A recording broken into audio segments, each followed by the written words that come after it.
Did we take... No, hey, sit down. Did we take off? Sit down or you're gonna pass out. Commander! Take off. Commander! Take off. Michael, I'm Zoe. I'm a doctor. I want you to focus on slowing down your breathing. In through your nose, out through your mouth. Hi, Michael. I'm Marina Barnett, the commander of the ship. Do you remember what happened on the pad? I'm a launch support engineer, ma'am. How long was I out? We took off about 12 hours ago. 12 hours. I need to get back to my sister, please. My sister, she's alone. Please, I gotta get back. We're not going back. What do you mean we're not going back? This is a 2-year mission. 2 years is a long time to be away, but this is the opportunity of a lifetime. I can learn fast. Ready? Yeah, I'm ready. We are taking the first steps to being able to call Mars a second home. We're sorry that you missed the filet mignon, but this is the next best thing. We think it's spaghetti. I should warn you now that Zoe thinks she's the in-flight entertainment. There's no easy way to say this. Life support is damaged permanently. We only have enough oxygen aboard for 3 people. Everyone on board will suffocate before we ever make it to Mars. Hey, Ava, I gotta face the fact that I'm not gonna be there with you. This research is years of our lives. Are we sure we want to throw it all away? How much time do we have before it's too late? 20 days. I think we should put ourselves at risk. For their sanity, they need to try this. This is hopeless. That is it. There's no way for all of us to survive. It's imperative that we try.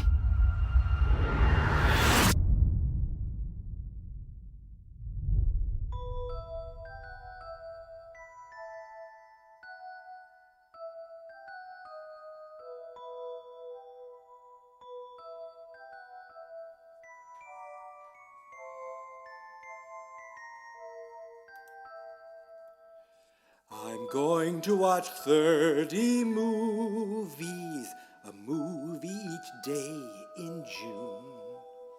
Day 18 of year 8 of movie month, and the podcast will start soon.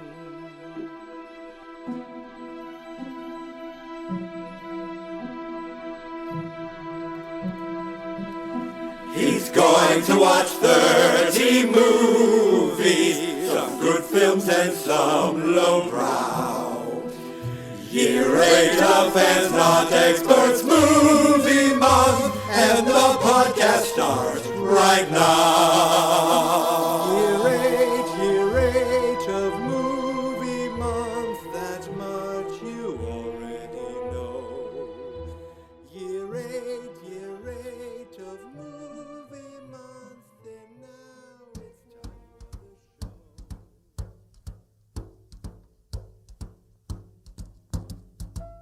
Fly me to the moon, let me play among the stars, and let me see what spring is like on Jupiter and Mars.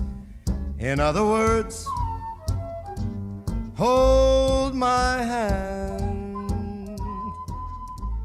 In other words, 18 is the day I did this, 18 and 12 to go. I was thought about it. I thought about doing like Skid Row, 18 in Life parody. I said, can I really do this twice in a row?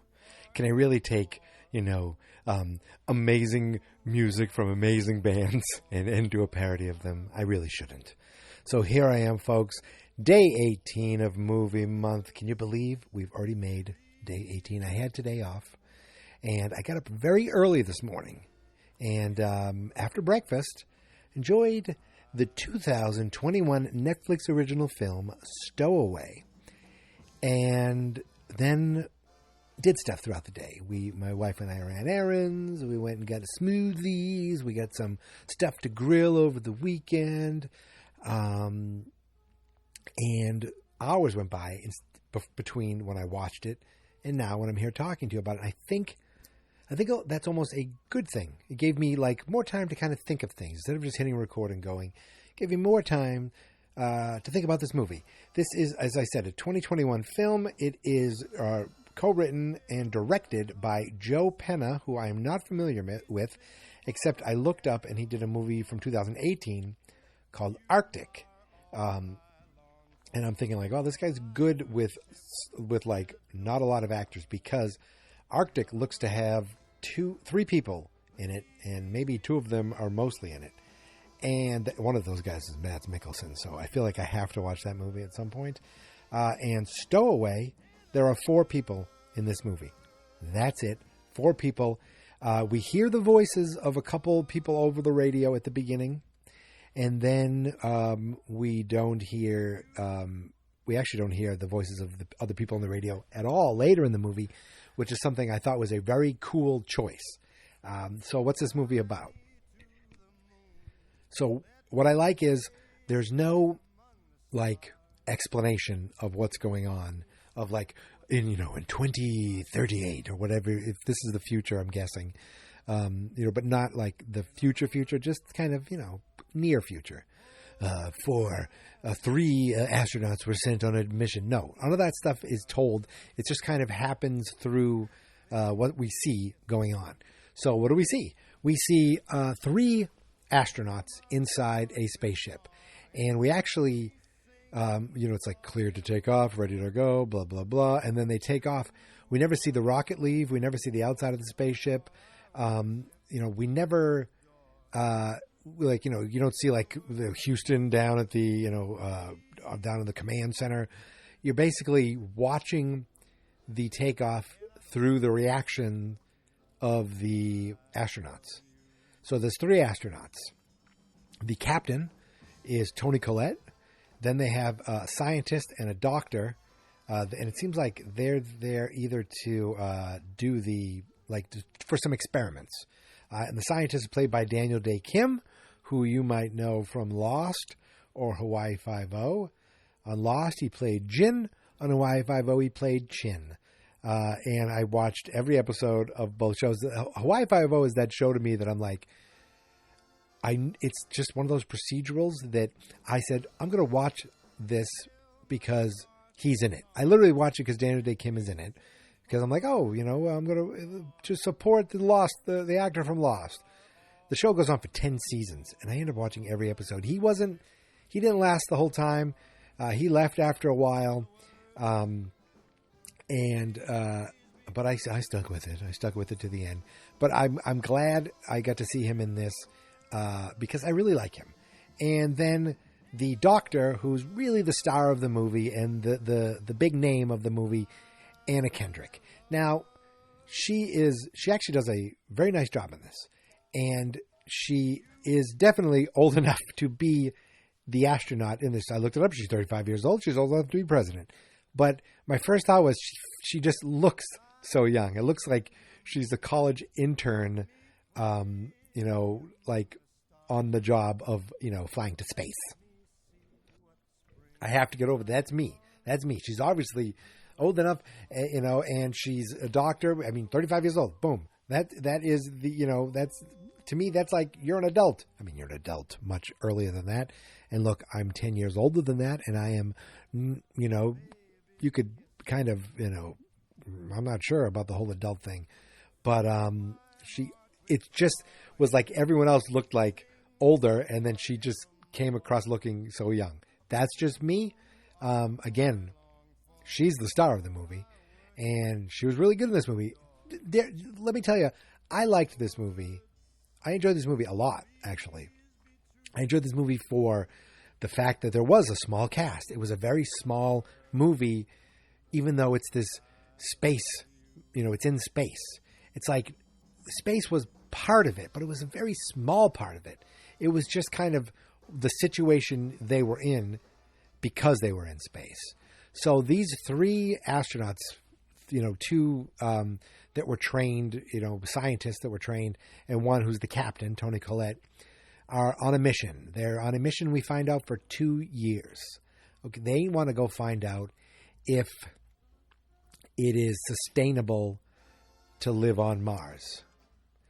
They talked about it's a 2-year trip, and I think they said it's a 5-month trip to get to Mars. Is that what I heard right? Which tells me that this is the future. Because if you can get to Mars in 5 months, that's not something that can happen now, is it? Right? So they're going to get there. They're going to set up shop there, see if they can sustain, life. And they would do that by Daniel Day Kim has this way of using funguses or some kind of plant life to produce oxygen and reproduce oxygen that they can live off of. And they're in this. The stuff that I thought was cool was the ship they were on goes to the space station that apparently has been used because we find signatures of people who have been there in the past, and they are. They dock into the space station, and then part of their ship connects to a part of the space station, and then like these wires extend out, and this thing goes really, far away, and then they're connected on to these wires. And what we find out is they're on this space station that spins, and they use this almost like a gyroscope kind of thing to create artificial gravity. So it's like, picture like their little space station is on one part all the way at the end. Then there's these long wires that lead to this middle that almost looks like a satellite. Then it goes that's just the middle. Then the wires go all the way to this other rocket, this part, it was part of their rocket that spins the whole thing. And it takes them getting used to, and like Daniel Day Kim gets sick right at the beginning. But what I like is wherever you're looking outside the window, it's constant movement. It's not like space, where you see them moving forward, or a space where it's just standing still and there's nothing happening. There's constant motion, constant movement. And you don't know how far away they are. And like they never say, oh, we've gone this far, this, that. It's just certain moments you see Earth, come into view and leave.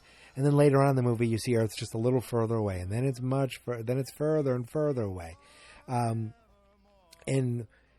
they're everything's going perfect. They're getting used to the life on this space station, I guess you'd call it, but it's a moving space station. I don't know if it's some sort of cool ship that I think is based in fact that this spinning thing can create artificial gravity, and it works because we don't have to see the whole, we see at the beginning, like things start to float and then the artificial gravity kicks in and boom, that turns off. And it's like, okay, we don't have to have that trope of everyone floating around in this space station. We don't have to deal with that. This is just now we're just in these tubes. They're doing their work. Everything's going fine. And then Toni Collette sees some blood on the ground. She's like, what the hell? She looks up into these panels, open this panel, and boom, out drops this dude. And he looks like he's half dead. He's bleeding. They grab him like, oh my God, what's going on? This guy is played by someone I am not familiar with. His name is, I'm going to look it up right now, Shamir Anderson. I am looking up what this guy has been in, and I have to tell you, I am almost positive I have not seen anything he's been in. He's in a new Awake. Awake is a new Netflix movie. He's in that, so Netflix likes him. He is from Canada. And I actually learned I actually learned that he was in Canada because he was in a show called Degrassi. And once I saw that, I go, oh, he's Canadian. And then I looked it up and saw that he is Canadian. He's been in a bunch of TV shows and movies and, Saving Hope. See, Canada. He was in Desperately Seeking Santa. Just kidding. He's just been, it looks like he was a kid actor. He was in the American version of Skins, but he's Canadian. He was in Camp Rock 2. So obviously this is a kid actor.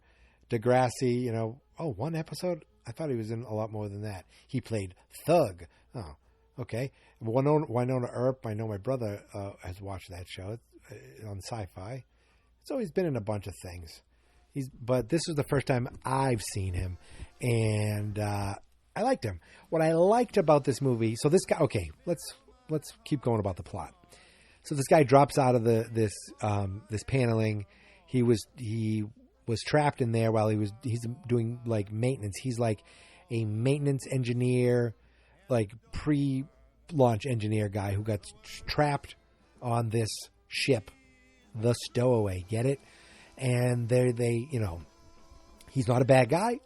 He's just a victim of circumstance.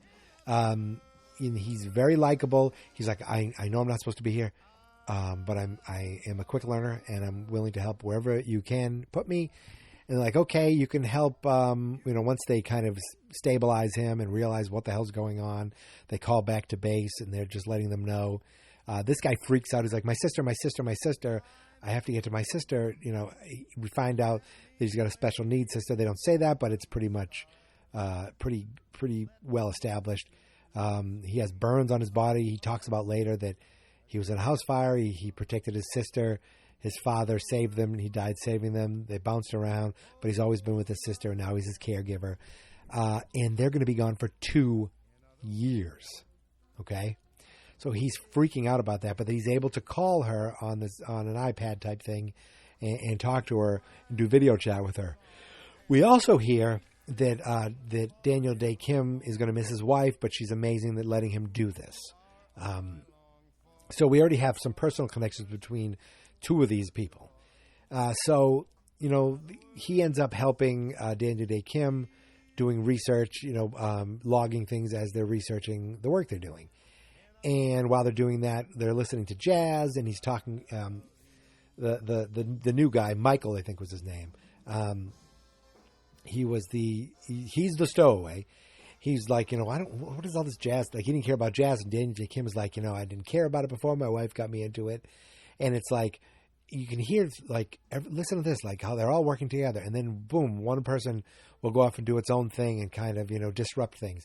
And I was trying to figure out if that's a metaphor for what I'm seeing in the movie. This is what I was thinking about while I was out running errands with my wife. And I wasn't sure if I was making the connection or if I'm dreaming up, hoping there's a connection. But it was just a cool little moment, a little character moment, and a little moment that made me think, I wonder if this is a foreshadowing of things. I almost have to listen to the conversation again to be sure. Did I see this movie was an hour and a half? What was it? I think it was closer to 2 hours than I think about. But I watched it right after breakfast. It was just a nice, enjoyable movie with 4 actors. That what I liked about it is that no one went crazy and tried to kill anybody. The guy in the Stowaway wasn't up. There was no ulterior motive. There was no romancing. There was just nothing. It was just 4 adults having to deal with a very real situation. And that situation is that they originally had this space station planned for 2 people. They adjusted it for 3 people. But that's it. They was like stretching it thin for 3 people. 4 people, there's not enough oxygen to get where they're going. It just wouldn't make it. So the 3 astronauts know this. And they're like, we have about 20 days worth of oxygen. And they're like, we got to tell him. They're like, no. What are we going to do? Just stick them out in the airlock? Like, they're basically saying there's no way to turn around. The way their ship goes, they're either going to die they're all going to die or one of them has to die. And they, what happens? I'm going to get there. What the guy was doing when he was trapped up there, it damaged something. That's what it was. It damaged the backup, CO2 clear, a cleaner, whatever it is. And therefore they would all asphyxiate in 20 days. So they're like, let's give us some time to try to figure it out. Anna Kendrick's like, there's no way we can't just do this to him. Give us 10 days at least to figure this out. So like, fine, do 10 days. And they're working with him and dealing with him.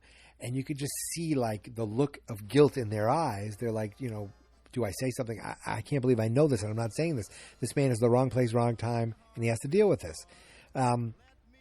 Finally, Daniel Day Kim's had enough grief, enough guilt, that he went into the doctor's office, took out this needle, and came up to him and goes, Michael, I have to tell you something. And he says it really, like this was, it was almost like, no, I almost think, is he the bad guy? Is he going to try to kill him? They don't really go that far. They kind of redeem him, and he is, you know, I think it's just the guilt of him doing this. He's like, I want to tell you something. This spaceship was not, you know, equipped for 4 people. We don't have enough oxygen to make it. We can't turn around. We have 20 days left. You know, or otherwise, you know, we only can survive with 3 people. And he says, but of course, then there's 4 people. Like, will they make it still? Because he's still using up some oxygen. You know, they have 20 days to get rid of him, and then they have enough oxygen. Like, I don't know. I didn't quite. I'm just thinking of this now. But I guess you'd have to get rid of him within 20 days to be able to survive. I guess. Okay, we'll go with that. That's what they probably meant. And I just didn't understand it. So he goes, and he hands him the syringe, and he goes, "It'd just be going to sleep. It would be no pain. It would just be going to sleep." And he walks away. And I'm like, this guy freaking out now. The Michael guy, the Stowaway, like the terror in his eyes. And then we see him recording a message to his sister, and Kendrick stumbles upon him and it's like, you know, what's up? And then she sees the needle and she freaks out. She's like, you know, she goes back to the other guy. You can't do this. You shouldn't have done this. You can't go into my stuff. You're just giving up. You just want him to kill himself. He's like, what are we going to do?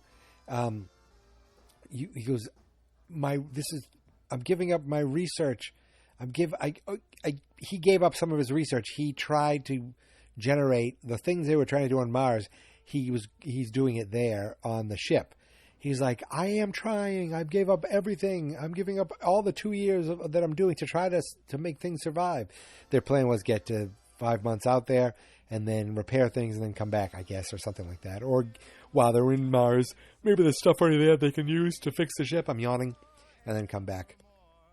Maybe I'll watch it again someday to get these questions in my head answered.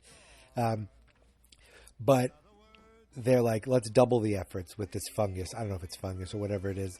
And what happens is it all fails. Everything fails. They're like at a catastrophic level. Now, they know that other ship all the way on the other line of the tether line, all the way out there, has oxygen in it. If they could get out there, tap into that line, and fill up some oxygen tanks, they'll be able to come back. If they can fill 2 of those tanks, they'll be able to come back and survive. They'll make it. And you know they have these like this rig that you'd use, like where you step into this like rope, and then you use these hand clamps to kind of slide up this pole. And they're practicing. They're trying to figure it out. And they like the Stowaway guy's like, I'm going to do this. I'm going to try it. You know, I have to. I'm going to do this. But he can't. He just couldn't figure it out. He couldn't lift it. He couldn't climb it.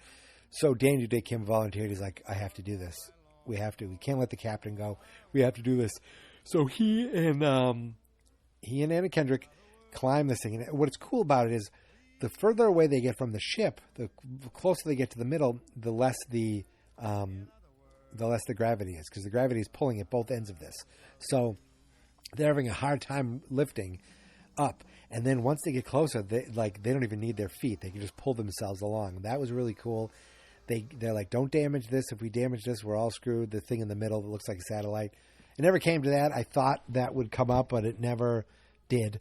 Then they go on the other side of the thing, and they're floating. Then they have to slow down because the gravity kicks in on the other end, and they have to slam down on this thing. It's like, whoa, boom. They do.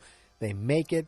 And then Anna Kendrick has to like spelunk down, has to like, you know when you see people like in movies jump off the side of a building and then bounce their way down on a rope. She kind of does that all the way down to this paneling, opens up the paneling, taps into it with one of the oxygen tanks, And they're like, it's working. And she was able to fill up the tank. If they were able to get so much gas on this thing, then they know they'd be able to survive.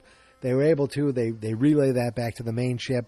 And Michael and the captain are like, yeah, they're all excited. He goes, oh my God, we're going to be able to survive. And then all of a sudden, bam, bam, bam, bam, an alarm goes off. There's a solar storm coming, which I didn't even know was such a thing, which you need to get out of there as quickly as you can because, you're going to have too much radiation. You won't survive. Now, they had 2 tanks, so they didn't have enough time to fill the second tank. So she leaves the second tank there, right? I think that's what happens. And then she scurries up the building, and then they make their way as quickly as possible from the one wire all the way back to the other wire. And when they get there, she can't slow down because the gravity kicks in.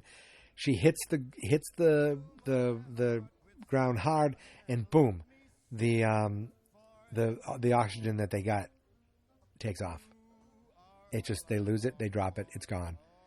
Everything they did, the door opened, so I had to stop for a second. So the oxygen, they hit the ground, she loses the oxygen tank. Everything they were trying to get, she'd lose the oxygen tank. Now, they get back into the spaceship, and they're like, what are we going to do? We're all doomed, blah, blah, blah. And, they're like, well, there's still a tank there. There's still another tank there. There's still another, we still can get oxygen that will help us survive at least partly of the way. But what happens is there is a ticking timer on this, because when she tapped into the oxygen there is now slowly leaking. So they have to get back there as soon as possible to be able to fill the last tank. But there's a solar storm going on that's going to last for hours. If you go out there, the radiation will kill you. You will not survive. And they're like, Daniel Day Kim is like, I'll go. So he's being the hero, and Anna Kendrick goes, no, I'll go. And she whispers into his ear. She goes, you go home to your wife, you make a family, and send your kid to Yale. They had a Yale-Harvard little thing going between them. And, what I wanted to note was Michael, the stowaway, he had his sister at home. And we know that Daniel Day Kim's actor, who I can't remember his name, the character, had his wife at home. They never made any connection of Anna Kendrick, being having any family. Not that she didn't have family, but having someone. They never brought it up. They never made a connection. So you don't think about that person at home. So I wonder if that was done on purpose. And then Toni Collette, I guess she's the captain. She can't go. So she goes all the way back in. When she's on in the ship area with the gravity, you could see almost like green dust, it looks like. The solar winds or whatever it is, kind of, brushing up against her. And she gets all the way there, gets the oxygen, starts coming all the way back. And then you start to see these welts in her face, like burns almost, deteriorations, wounds. And she, what's sad is she gets back to the ship. You see the oxygen get, brought into the ship. You don't see her, but you see the shadow of the door being closed. She locks herself out because she knows, I'm dead. I can't. I died so they could live. Now there's 3 people, and that oxygen is enough to get them there now. And there's a spot. There's a moment where she looks at Toni Collette, and Toni Collette looks at her, and they just kind of give a little nod, like, "Hey, thanks for the oxygen, Anna Kendrick." And thought the door was opening again, and then she sits on the edge of the spaceship, and these little solar things are hitting her, burning through her suit. She doesn't have much time. You can see the almost like little laser hitting her, and you can see the radiation kind of taking her physically. You can see it behind her helmet, and she just kind of, it's like sitting there and taking in the view, and they replay a little voiceover of her about how, she applied thinking it would be fun to say that she was turned down for this giant operation. But of course, once now she realizes she's part of something much bigger. And she sits off and she looks off in the distance. I thought we were going to see Earth, like there's home.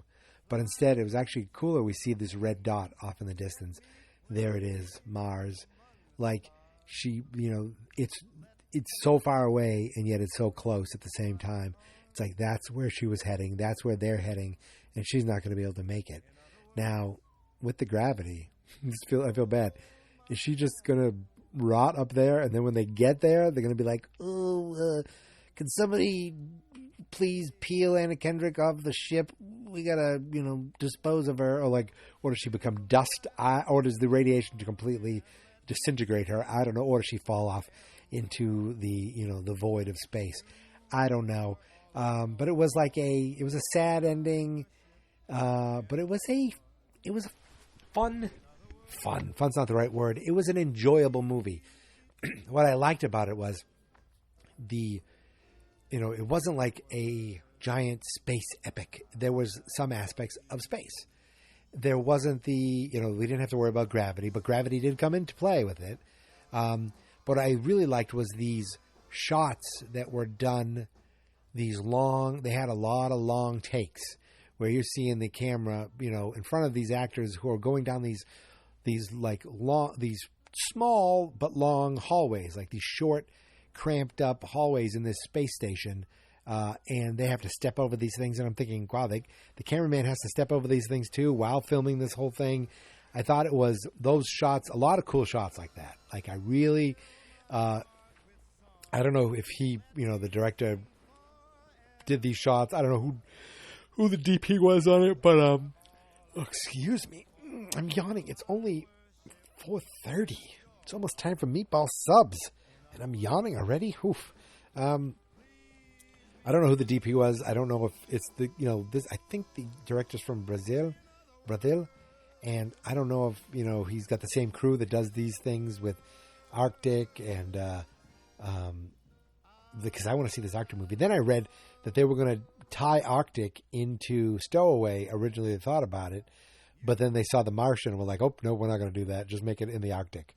Like the idea was maybe the story of a man stranded on a planet, but we already got that with The Martian. I think I'm going to watch this other guy's movie.